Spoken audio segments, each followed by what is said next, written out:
नमस्कार, welcome to nursing smart.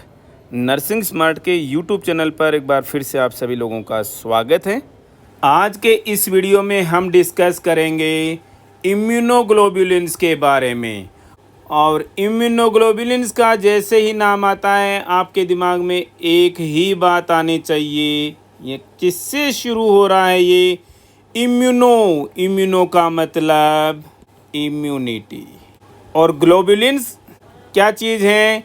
ये protein molecules हैं। जनरली देखा जाए तो इम्यूनोग्लोबुलिन्स क्या हैं? इम्यूनिटी के लिए प्रोटीन के मॉलिक्यूल्स हैं, नॉर्मल चीज़। इन्हें हम एब्रीविएट करते हैं कैसे? आईजी से हम लिखते हैं। और इम्यूनोग्लोबुलिन्स के जितने टेस्ट होते हैं वो हम आईजी के नाम से ही कराते हैं। फिर जो भी है इसका आइसोटाइप वो हम इसके साथ में लिखते हैं। अब बात आती है इम्यूनोग्लोबुलिन्स कितने तरीके के होते हैं जी। बेटर वे में कहें तो इम्यूनोग्लोबुलिन्स के कुछ एंटीबॉडी आइसोटाइप्स होते हैं।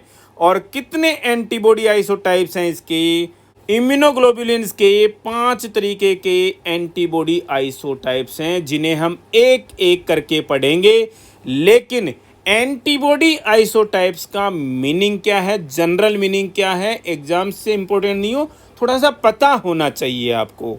तो एंटीबॉडी आइसोटाइप्स का मतलब है जीनेटिक वेरिएशंस, यानी कि इम्यूनोग्लोबुलिन्स में जीनेटिक वेरिएशन के द्वारा अलग अलग तरीके के इम्यूनोग्लोबुलिन्स बन जाते हैं, यानी आइसोटाइप्स बन जाते हैं। इतना ही ध्यान में रखना है। अब कितने तरीके के? 5 तरीके के एंटीबॉडी आइसोटाइप्स कौन कौन से हैं? एक है IgA, IgD, IgE, IgG, IgM। तो ये B, C, E तो आ गया, F, H, इस तरीके के और होते हैं क्या? जी नहीं। तो यही नाम क्यों रखे? IgA क्यों रखा, IgD क्यों रखा, E क्यों रखा, G रखा है? ये और किसी की अल्फ़ाबेट्स के हिसाब से रखे हुए हैं। और वो क्या क्या नाम है हम आपके साथ यहाँ डिस्कस करेंगे। IgA का मतलब है इम्यूनोग्लोबुलिन अल्फा। IgD का मतलब है इम्यूनोग्लोबुलिन डेल्टा। IgE का मतलब है इम्यूनोग्लोबुलिन एप्सिलॉन। IgG का मतलब है इम्यूनोग्लोबुलिन गामा। एंड IgM का मतलब है इम्यूनोग्लोबुलिन म्यू।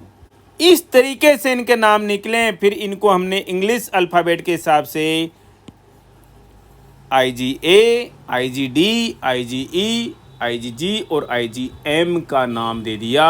ये तो बेसिक सी चीज़ें इम्यूनोग्लोबुलिन्स के बारे में। इम्यूनोग्लोबुलिन्स को हम एब्रीविएट करते हैं IG से। प्रोटीन के मॉलिक्यूल्स हैं, इम्यूनिटी के लिए होते हैं। 5 तरीके के एंटीबॉडी आइसोटाइप्स हैं इसके, A, D, E, G and M। A का मतलब अल्फा से है, D का मतलब डेल्टा से है, E का मतलब एप्सिलॉन से है, G का मतलब गामा और M का मतलब म्यू से है। और एंटीबॉडी आइसोटाइप्स का मतलब है जेनेटिक वेरिएशंस, यानी कि जेनेटिक वेरिएशन से इम्यूनोग्लोबुलिन्स के कुछ आइसोटाइप्स बन गए हैं जो कि हम 1 बाय 1 यहाँ पर डिस्कस करने वाले हैं। इम्यूनोग्लोबुलिन्स का सबसे पहला एंटीबॉडी आइसोटाइप देखते हैं जिसे हम बोलते हैं इम्यूनोग्लोबुलिन A, यानी IgA। अब इससे जितनी इम्पोर्टेंट चीज़ें आती हैं वो सारी हम यहाँ पर डिस्कस करने वाले हैं। IgA कहाँ पाया जाता है? ये बॉडी सिक्रेशंस में मिलेगा। कहाँ मिलेगा? बॉडी सिक्रेशंस में। लेकिन कौन से बॉडी सिक्रेशंस? बहुत इम्पोर्टेंट है, बाय नेम एग्जाम्स के अंदर क्वेश्चन आता है कि इस बॉडी सिक्रेशन में कौन सा इम्यूनोग्लोबुलिन एंटीबॉडी आइसोटाइप है। तो हम 3 तरीके के बॉडी सिक्रेशंस हम यहाँ पर डिस्कस करने वाले हैं। क्या क्या हैं? सबसे पहला और important, breast milk. Breast milk में कौन सा इम्यूनोग्लोबुलिन पाया जाता है? IgA, ध्यान रखिएगा। दूसरा, सलाइवा में कौन सा इम्यूनोग्लोबुलिन है? IgA है। ब्रेस्ट मिल्क में कौन सा है? IgA है। तीसरा, सिक्रेशन बॉडी का म्यूकस में कौन सा इम्यूनोग्लोबुलिन है? IgA है। बहुत इम्पोर्टेंट है एग्जाम्स के हिसाब से। और एग्जाम्स में जो क्वेश्चन आए हैं आज तक लगभग ब्रेस्ट मिल्क को लेकर के आए हैं या सलाइवा को लेकर के आए हैं कि इनमें कौन सा इम्यूनोग्लोबुलिन का एंटीबॉडी आइसोटाइप है, that is immunoglobulin A. I hope आप लोगों को अच्छे से याद होगा। दूसरा पॉइंट, ये क्या प्रिवेंशन करता है, कैसे प्रोवाइड करता है इम्यूनिटी, एंटीजेंस को रोकता है। और एंटीजेंस को किससे रोकता है, एपिथेलियल मेम्ब्रेन्स को क्रॉस करने से रोकता है। अच्छे से क्लियर हो जाना चाहिए। IgA काम कैसे करता है, एंटीजेंस को रोक करके, और किसके अक्रॉस, एपिथेलियल मेम्ब्रेन्स के अक्रॉस एंटीजेंस को रोक करके अपना काम करता है। इसलिए किस में इन्वॉल्व है, ये किस एक्टिविटी में इन्वॉल्व है, किस प्रोटेक्शन में इन्वॉल्व है, ये वायरल प्रोटेक्शन में इन्वॉल्व है। अच्छी अच्छी चीज़ें हैं, याद कर लीजिएगा दोस्तों। रिवाइज कर देते हैं। सबसे पहला इम्यूनोग्लोबुलिन एंटीबॉडी आइसोटाइप IgA कहाँ मिलेगा, बॉडी सिक्रेशंस में। कौन कौन से बॉडी सिक्रेशंस में, ब्रेस्ट मिल्क में मिलेगा, सलाइवा में मिलेगा, म्यूकस में मिलेगा। कैसे प्रिवेंशन करता है, एंटीजेंस को एपिथेलियल मेम्ब्रेन्स के अक्रॉस जाने से रोकता है। इस तरीके से वायरल प्रोटेक्शन में इन्वॉल्व है। इतनी चीज़ें आपको इम्यूनोग्लोबुलिन ए के बारे में पता होनी चाहिए। इम्यूनोग्लोबुलिन्स का दूसरा एंटीबॉडी आइसोटाइप है इम्यूनोग्लोबुलिन डी, जिसे हम IgD भी कहते हैं। डी कहाँ से आया, डी का मतलब है डेल्टा, तो डेल्टा से डी बना। अब सबसे पहली बात, कहाँ मिलेगा IgD, कहाँ मिलेगा भाई, इम्यूनोग्लोबुलिन डी कहाँ मिलेगा, बी सेल्स की सरफेसेज पर मिलेगा। याद रखना, बी लिम्फोसाइट्स की सरफेसेज पर कौन सा एंटीबॉडी आइसोटाइप है, IgD। इम्पोर्टेंट फंक्शन भी यही काम है इसका, इन बी सेल्स के डिफ्रेंशिएशन का काम करता है। और डिफ्रेंशिएशन का मीनिंग क्या होता है, 6 स्टेजेज ऑफ लाइफ के मैंने अपने वीडियो में बहुत अच्छे से समझा रखा है, जाकर के वीडियो देखिएगा प्लीज़। वीडियो का लिंक डिस्क्रिप्शन बॉक्स में आपको मिलेगा। तो बी सेल्स के डिफ्रेंशिएशन का काम कौन करता है, IgD। एग्जाम्स का बहुत इंपॉर्टेंट क्वेश्चन है, बी सेल्स के डिफ्रेंशिएशन में कौन सा एंटीबॉडी आइसोटाइप इंपॉर्टेंट है, IgD। इसका मतलब ये बी सेल्स को एक्टिवेट करने का भी काम करता है। बी सेल्स को एक्टिवेट करने के लिए सिग्नल देता है, और इसीलिए हम इसे एक दूसरा नाम भी दे सकते हैं। दूसरा नाम तो क्या दे रहे हैं, इसलिए हम इसको बी सेल्स के एक्टिवेशन का अर्ली मार्कर भी बोलते हैं। ये भी एक बहुत इंपॉर्टेंट क्वेश्चन है एग्जाम्स का, कि बी सेल्स के एक्टिवेशन का अर्ली मार्कर कौन है, अर्ली मार्कर कौन है उनका, IgD, इम्यूनोग्लोबुलिन डी। क्या काम करता है, बी सेल्स के डिफ्रेंशिएशन का काम करता है। IgD कहाँ मिलेगा आपको, बी सेल्स की सरफेसेज के ऊपर मिलेगा। बहुत इंपॉर्टेंट है, छोटी छोटी चीज़ें दोस्तों एग्जाम्स के हिसाब से बहुत इंपॉर्टेंट। इम्यूनोग्लोबुलिन्स का नेक्स्ट एंटीबॉडी आइसोटाइप है इम्यूनोग्लोबुलिन ई या IgE। नाम कहाँ से आया, हमने ऑलरेडी पढ़ा। कहाँ से आया भी नाम, एप्सिलॉन से। अब सबसे पहली बात, इम्यूनोग्लोबुलिन ई कहाँ मिलेगा, ये कुछ सेल्स के सेल मेम्ब्रेन्स पर मिलेगा। कुछ सेल्स के सेल मेम्ब्रेन्स पर, तो वो सेल्स कौन कौन सी हैं, बेसोफिल्स की सेल मेम्ब्रेन्स पर मिलता है, या फिर मास्ट सेल्स की सेल मेम्ब्रेन्स पर मिलता है।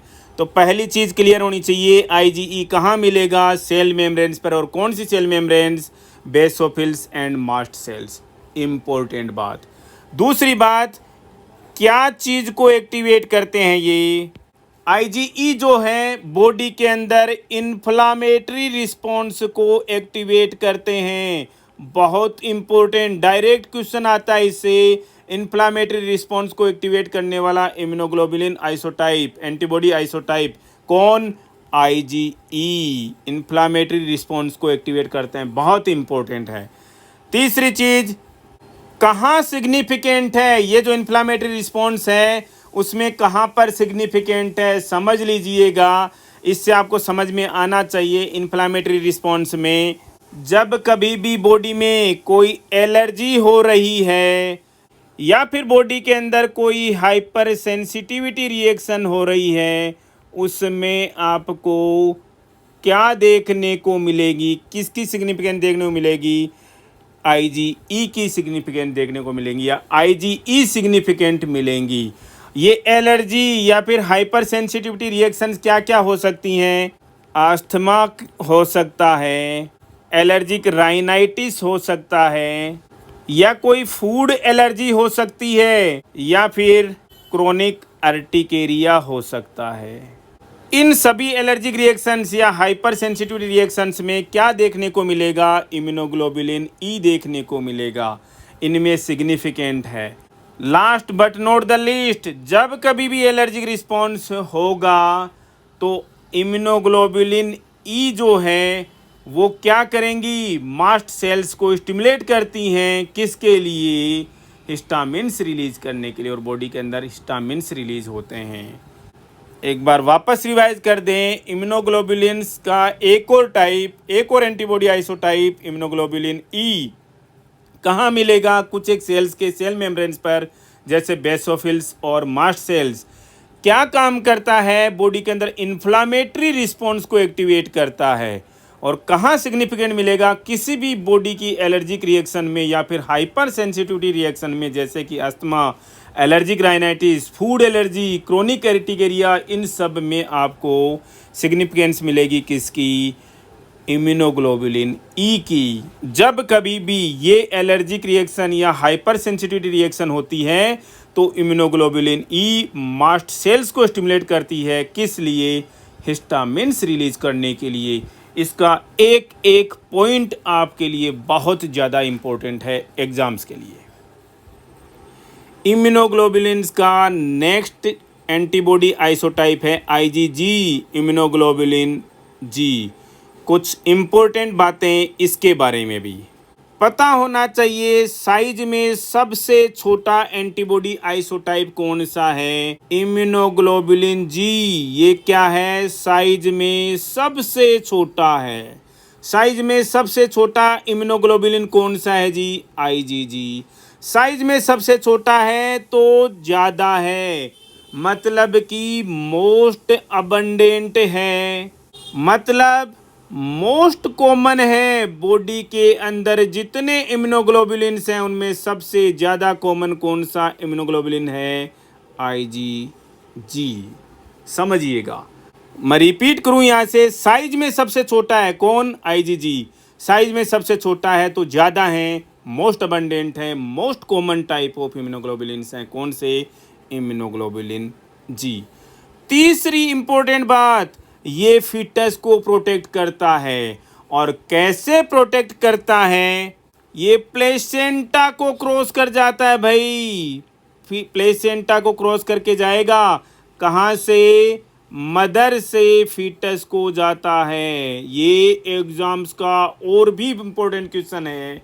फीटस को प्रोटेक्ट करता है, मदर से फीटस तक पहुंचता है प्लेसेंटा को क्रॉस करते हुए, और फीटस को प्रोटेक्ट करता है। इसी क्रम में एक और बड़ी बात कि क्रोनिक इन्फेक्शन में या फिर क्रोनिक इलनेस में सबसे ज़्यादा सिग्निफिकेंट या सिग्निफिकेंट इम्यूनोग्लोबुलिन कौन सा है, IgG। आपको एग्जाम में पूछ लिया, किसी को कोई क्रोनिक इलनेस है, कोई क्रोनिक इन्फेक्शन है, कौन सा इम्यूनोग्लोबुलिन सिग्निफिकेंट होगा, IgG। ध्यान में रहना चाहिए, कंफ्यूज नहीं होना है, बहुत इंपॉर्टेंट है एग्जाम्स के लिए। और ये एंटीबॉडी प्रोटेक्शन, किस तरीके के antibody protection, secondary antibody protection में भी इन्वॉल्व है। तो इम्यूनोग्लोबुलिन जी के बारे में हम कुछ वापस रिवाइज करें कि साइज में सबसे छोटा लेकिन नंबर में सबसे ज़्यादा, most abundant, most common type of immunoglobulin G. Foetus को प्रोटेक्ट करता है, कैसे, प्लेसेंटा को क्रॉस कर जाता है, मदर से फीटस को। और सबसे ज़्यादा इम्पोर्टेंट चीज़, हालांकि हर एक चीज़ इम्पोर्टेंट है, सबसे ज़्यादा इम्पोर्टेंट चीज़ कि किसी भी क्रोनिक इन्फेक्शन या क्रोनिक इलनेस में कौन सा इम्यूनोग्लोबुलिन सिग्निफिकेंट होता है, इम्यूनोग्लोबुलिन जी, और ये सेकेंडरी एंटीबॉडी प्रोटेक्शन में भी इन्वॉल्व हैं। सारी चीज़ें इंपॉर्टेंट हैं एग्जाम्स के हिसाब से। इम्यूनोग्लोबुलिन्स के एंटीबॉडी आइसोटाइप्स का लास्ट टाइप है इम्यूनोग्लोबुलिन एम या आईजीएम, और ये आईजीएम कहाँ से आया, म्यू से। अब पढ़िए, देखिए आईजीजी से ही रिलेट करेंगे हम इस चीज़ को। इम्यूनोग्लोबुलिन जी साइज में क्या होता है, सबसे छोटा होता है, लेकिन आईजीएम जो है वो साइज में क्या है भाई, सबसे बड़ा है, largest in size. Cheese clear हो जानी चाहिए, इसलिए ये मोस्ट अबंडेंट था, लेकिन इसको हम मोस्ट मतलब लीस्ट अबंडेंट नहीं बोलते। इसके हिसाब से अगर हम कंपेयर करें तो ये सबसे कम होना चाहिए था नंबर में या अवेलेबिलिटी के हिसाब से, अबंडेंस के हिसाब से, लेकिन ऐसा कोई एविडेंस नहीं है। लेकिन साइज में सबसे बड़ा है, लेकिन आईजीजी जो है वो साइज में सबसे छोटा है, पहली बात। दूसरा डिफरेंस देखिए, आईजीजी में हमने क्या पढ़ा, ये आपको क्रोनिक इलनेस में या फिर क्रोनिक इन्फेक्शन में देखने को मिलता है। तो उल्टा कर दीजिए, आईजीएम जो है आपको कहाँ देखने को मिलेगा, एक्यूट इलनेस या एक्यूट इन्फेक्शन में देखने को मिलेगा आईजीएम। क्लियर है। तीसरी इंपॉर्टेंट बात, ये फर्स्ट एंटीबॉडी है किसके लिए, जब भी किसी एंटीजन के लिए बॉडी का एक्सपोजर होता है तो सबसे पहले बॉडी के अंदर अपीयर होने वाले एंटीबॉडी आइसोटाइप कौन से हैं, आईजीएम। याद रखना है जी, बहुत इंपॉर्टेंट है। जब भी बॉडी किसी एंटीजन के लिए एक्सपोज हुई तो फर्स्ट एंटीबॉडी जो सबसे पहले आएंगे, सबसे पहले अपीयर होंगे, कौन होगा, मैं से आईजीएम, हम अपीयर होंगे जी भैया सबसे पहले। किसी भी एंटीजन एक्सपोजर के लिए फर्स्ट एंटीबॉडी हैं अपीयर होने वाले, कौन, आईजीएम। क्लियर होना चाहिए। ये भी एंटीबॉडी प्रोटेक्शन प्रोवाइड कर रहे हैं, लेकिन किस तरीके की, आईजीजी प्रोवाइड कर रहा था सेकेंडरी एंटीबॉडी प्रोटेक्शन, लेकिन ये कैसी एंटीबॉडी प्रोटेक्शन प्रोवाइड करते हैं, प्राइमरी एंटीबॉडी प्रोटेक्शन। ठीक है। लास्ट बहुत important cheese, site of production क्या है, ये स्प्लीन में पैदा हो रहे हैं भाई, स्प्लीन में प्रोड्यूस हो रहे हैं, कौन, आईजीएम। रिवाइज कर दें, इम्यूनोग्लोबुलिन एम, आईजीएम साइज में सबसे बड़े हैं, जबकि आईजीजी जो थे वो सबसे छोटे थे। लेकिन अबंडेंस के हिसाब से ऐसा नहीं है कि ये सबसे कम है, कोई एविडेंस नहीं है। आईजीजी जो है वो आपको क्रोनिक इलनेस में देखने को मिलेंगे, लेकिन आईजीएम जो है वो एक्यूट इलनेस या एक्यूट इन्फेक्शन में देखने को मिलेंगे। बहुत इंपॉर्टेंट क्वेश्चन एग्जाम्स का। जब भी किसी एंटीजन के लिए बॉडी एक्सपोज हुई तो सबसे पहले एंटीबॉडी आइसोटाइप्स हैं जो कि बॉडी के अंदर अपीयर होंगे, और कौन है, आईजीएम है।